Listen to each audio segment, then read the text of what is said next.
સ્વાર્થ વગર ખેડૂતો માટે દોડતા જ હોય કે ખેડૂત મિત્રો હવે ખાસ તો તમારી આ જે સંખ્યા છે ને જાજી બધી પહેલાં તો અહીંયા આપણે જાગૃતતા લઈ આવવાની છે કે આપણી આવકના સ્ત્રોત ઓછા હોય અને ખેતીમાંથી નિર્ભર હોય અને ખેતીનો કાંઈ પણ કાર્યક્રમ હોય તો કામ મેલીને પહેલાં તો આપણે એ કાર્યક્રમમાં આપણી હાજરી જરૂરી છે. ઘણા બધા કાર્યક્રમમાં જોતા હોય તો ખેડૂત ન હોય તો એ કાર્યક્રમ છે ને આપણા માટે કર્યો હોય અને અત્યારે આત્મા છે એ ખેડૂતોના મૂળના પ્રશ્નો હળ કરવા માટે આજે પ્રાકૃતિક ખેતી આવી છે. આપણે દેવવ્રત આચાર્ય આપણે હમણાં એને મળ્યા અમે મીઠોય આપણે એનું પ્રવચન સાંભળ્યું કે આપણે એવા દેવવ્રત આચાર્ય જેવા કાર્યકર મળ્યા છે કે આપણી ખેતી પ્રાકૃતિક કરવી તો આજ એનો આપણે લાવો લેવાનો છે. એ પોતાને 250 એકરમાં પ્રાકૃતિક ખેતી કરે. હું પહેલાં 7 વર્ષથી આ પ્રાકૃતિક ખેતી કરું એના જ્યાં મને રિઝલ્ટ મળ્યા છે તો ખાસ કે ગૌ માતાનું પાલન કરી અને પ્રાકૃતિક ખેતી કરવાની છે. કે આપણા ઇતિહાસમાં આપણે જોઈએ તો આપણા કૃષ્ણ ભગવાનનો એકેય ફોટો ગૌ માતા વગર ન હોય તો ત્યાં આપણે એક સ્વીકારવાનું છે કે ગૌ માતાને આગળ રાખ્યા છે તો આપણે પણ એને આગળ લેવાના. અત્યારે ગૌ માતા શેરી ગલીમાં રખડતા હોય તો આપણે એક ગૌ માતાનું પાલન કરવાનું છે અને કાંઈ અઘરું નથી. આપણે શેઢે પારે ચારો વાવી દઈએ અને માંડવીના ભૂકામાં એનો નિભાવ થઈ જતો હોય અને ગૌ માતા લેવા માટે આપણે કોઈ જાજો ખર્ચો નથી કરવાનો. પણ જે આપણે શેરી ગલીમાં છે એક ગાને બધાય ખેડૂ બાંધી લઈએ ને તો ગૌ માતા પહેલાં તો રખડતા આરહી જાય અને 8x8નું તળિયું નાખી અને ઢાર આપી દઈએ તો ગૌમૂત્ર ભેગું મંડે થવા અને કાયમીનું 10 કિલા ગોબર આપે તો એ 10 કિલા ગોબર જ આપણે ખાલી જીવામૃત 2.5 વીઘામાં આપણે વાપરવાનું છે. પ્રાકૃતિક ખેતીનો જે મેન આયામ છે એને આપણે સમજી લઈએ ને તો આખી પ્રાકૃતિક ખેતી સમજાઈ જાય. એટલું બધું હેલું છે બનાવવું. એક બેરલનો ખર્ચો છે. એક ગૌ માતા આપણે એ તો આપણે ફ્રી ઓફ લીધા છે આપણી શેરીમાં છે જ અને હારી ઓલાયદને એ આપણે પછી લેવું. પહેલાં આપણે 1 વીઘામાં પ્રાકૃતિક ખેતી અને કેટલી કરવી તો કે ભાઈ આપણા પરિવારને આપણે ઝેર મુક્ત આહાર આપવાની પહેલી ફરજ છે. હવે કોઈ આપણા ઘરમાં બીમાર પડે તો આપણી મેન વ્યક્તિ એને દવાખાને લઈ જાય ને એની ફરજ આવે તો એથી બીમાર ન પડે એવો આહાર આપવો એ જ આપણી પહેલી ફરજ માની અને આપણે આ પ્રાકૃતિક ખેતી જો સરકાર એટલું કરતી હોય ને તો સરકારનો આ બહુ મોટો નિર્ણય છે, મોટો ઈશારો છે પણ આપણે એમાં સમજવાનું છે. હવે ખેડૂત એકતા દેખાડી અને આને અપનાવે તો થાય. હવે ગામડે કેવડી મહેનત કે જે પ્રાકૃતિક કરતા માસ્ટર ટ્રેનરો તમારા ગામડાએ આવે અને તમને એ પ્રાકૃતિક ખેતીની ટ્રેનિંગ આપે. અને હું તો આ તમામ અત્યારે બેઠા બધા ખેડૂતને મારા મોબાઈલ નંબર આપું છું કે 95 373 અને 95 262. પ્રાકૃતિક ખેતી વિશે કાંઈ પણ જરૂર હોય ને તો વોટ્સઅપમાં મને ગમે ત્યારે કહી શકો. હું 2 ચેનલ ચલાવું છું, ફેસબુકના અને યુટ્યુબના, અને એમાં કામ આ જ કરવાનું છે કે પ્રાકૃતિક ખેતી ખેડૂત કઈ રીતે અપનાવે. તો મેં જે મારા અનુભવ છે કે જો હું પહેલાં ખેતી કરતો એટલે આપણે સળગાવવાની પદ્ધતિ હતી તો પહેલાં તો મેં એ બંધ કરી દીધી કે મિશ્ર પાક માંડ્યો વાવવા. પહેલા વર્ષ આપણે એરંડી અને મગફળી કરી, સારામાં સારા રિઝલ્ટ મળ્યા. બીજે વર્ષ મેં તુવેર અને મગફળી કરી તોય રિઝલ્ટ મળ્યા. આ વર્ષ મેં કપાસ અને એમાં મગફળી કરી તો આ વર્ષે કપાસ વાતાવરણની હિસાબે નબળા છે એટલે મેં પાછા એમાં ચણા વાવ્યા. તો મિશ્ર પાકના આવા અદ્ભુત રિઝલ્ટ મળે. એક પાક નિષ્ફળ જતો હોય ત્યાં આપણે 2 પાક લઈ શકીએ. તો આપણો એક બીજો આયામ છે કે મિશ્ર પાક પદ્ધતિ અપનાવવી. અને આપણે આ જે વાડી આપણે અશ્વિનભાઈની જોઈ તો આપણે આ બાગાયતમાં પણ આપણે ઘણા બધા ઓછા હોય તો એ આપણે અપનાવવાનું છે. અને કઈ રીતે અપનાવવાનું છે તો કે ભાઈ પહેલાં આપણે શેઢે પારે બાઉન્ડ્રી કરશું. આપણે આખા ખેતરમાં ન કરીએ તો કાંઈ નહીં, આપણા વેસ્ટ શેઢા છે ત્યાં જે ઝાડ છે એ જરૂરી છે પણ આપણે ત્યાં આવા કિંમતી ફ્રૂટ ઝાડ 5-5 વાવીએ એટલે આપણો પરિવારી ફ્રૂટ ખાતો થઈ ગયો. અને ભલે તમે કલમનો લઈ શકો તો બીથી વાવો. મેં તો મારી વાડીની બોર્ડર ઉપર બીથી વાવેલા 700 ઝાડ ઉછેરેલા છે અને તમામ ફ્રૂટ અટાણે મારી વારી માથે 7 વર્ષના થઈ ગયા. અને ખાલી શેઢાની બાઉન્ડ્રી વેસ્ટ ઝાડ કાઢી અને બેસ્ટ વાવી દીધા.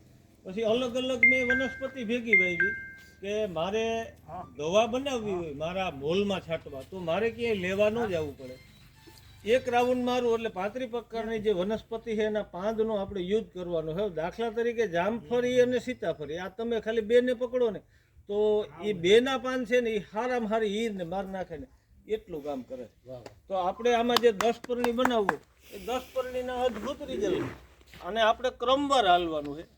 10 પરણી છે આપણા મૂળની નાની અવસ્થા હોય ત્યારે આપણે પહેલાં વાપરવાનું હોય, પછી નિમાસ્ત્ર આવે તો લીમડો જળવો એ સામાન્ય વાત છે. આપણે ગમે ત્યાં હાથ નાખો ત્યાં લીમડો હોય તો આપણે ઉનાળામાં હમણાં જ્યારે લીંબોડી આવશે ત્યારે એ થોડીક જાગૃતતા લઈ આવી કે લીંબોડિયા ભેગા કરવા એ બહુ અઘરું નથી. તો આપણે 10 કિલા કે 20 કિલા જેવા લીંબોડિયા ભેગા કરી લઈ તો એ લીંબોડીની અદ્ભુત દવા આપણે બનાવી શકીએ છીએ.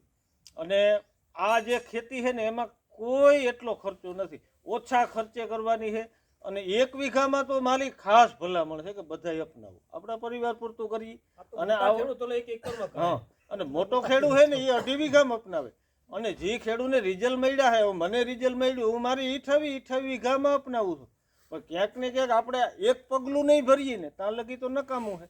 આપણી માનસિકતા આપણે બદલાવવાની છે. પહેલાં તો કઈ કે ભાઈ આમાં ઉત્પાદન ઘટે, આ તદ્દન ખોટી વાત છે. હવે ક્યાંક ને ક્યાંક વાતાવરણ આપણી ખેતીમાં કામ કરતું હોય અને આપણે સીધું નથી આવવાનું, પણ પગથિયું ચડી અને આપણે મેળી ઉપર ન વયા જાય, સીધો ઠેકડો મારીએ તો આપણે લાગવાનું છે. તમારે જરૂર પડે ને ત્યાં તમામ જાણકારી અને સપોર્ટમાં અમે બેઠા. આપણે આત્માના સાહેબ કેટલું એ માહિતી આપી. તો આપણે ગૌ માતા રાખી તો મહિને તો 900 રૂપિયા મળે. હવે આ એક સારી વાત કહેવાય.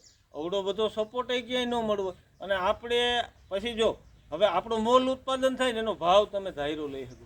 હું જે મગફળી થાય છે એ મગફળીનો સીધો સિંગનો ડબ્બો અને હું રિઝનેબલ ભાવે વેચું છું, ખાલી 3000માં જ વેચું છું. આપણે કોઈ એટલો ખર્ચો ન થયો એટલે કોઈ ઊંચા ભાવે નથી વેચતા, તો આરામથી વેચાઈ જાય છે. હવે આ સાલ મેં આપણે સિત્સર હતા માં ઉમિયાને ચરણે ત્યાં મેં સિંગ બનાવી અને સિંગ વેચી, તો 5 મણ સિંગ આપણે ત્યાં વેચાણ થયું.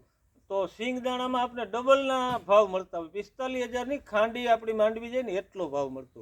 તો ક્યાંક ને ક્યાંક નાની એવી પ્રોસેસથી આપણે કરી શકીએ. અને સળગાવવાનું બંધ કરી દેવાનું. હવે જેમ કે હું વળગ્યો ને એટલા વર્ષ થયા, કપાસ હોય તો જો આપણે પેલી ફૂંકણી મળી જાય ને તો સીધી ફૂંકણી મેલું, નકર મારે ઘરનું ટ્રેક્ટર હોય તો રોટાવેટર રાખી એને ભલે મોટું કટિંગ થાય પણ ચવડા હાકી એને જમીનમાં ભેળવી દેવાનું. ત્યારબાદ ધાણા હોય તો બધાય ખેડૂત ધાણાથી ઘણા બધા બીતા હોય કે ધાણાની ભૂકી નુકસાન આ તે કાંઈ નથી થતું. 5 વર્ષ અમે ધાણાની ભૂકી જેટલી થઈ ને એટલી પડામ નાખી દઉં. પછી હું તલ વાવું. અમારે પાણીવાળી જમીન, અમે 3 મોલ લઈએ સતત, અમારી જમીનને આરામ ન હોય.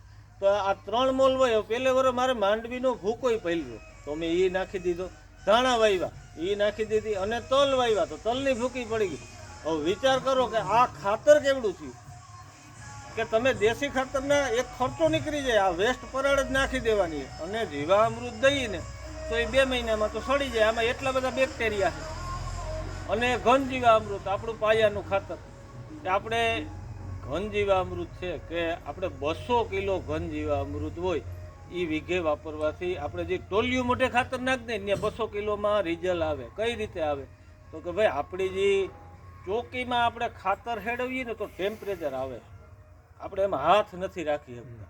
તો ગૌ માતાના ગોબરમાં તો 33 કરોડ બેક્ટેરિયા છે, પણ આ ટેમ્પરેચર આવે તો એ મરી જાય છે.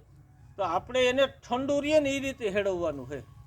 આપણે જે પાયાનું ખાતર બનાવીએ તો એમાં જીવામૃતનો ખાલી આપણે ઉપર આપીએ તો એને જાડો થળ નથી કરવાનો. 2 થી 2.5 ફૂટનો પાળા પદ્ધતિ કરી અને એમાં જીવામૃત આપી અને 2 મહિના છાંયે રહીએ, અને છાંયો ન રહી શકે તો માથે આપણે આચ્છાદન કરી શકીએ.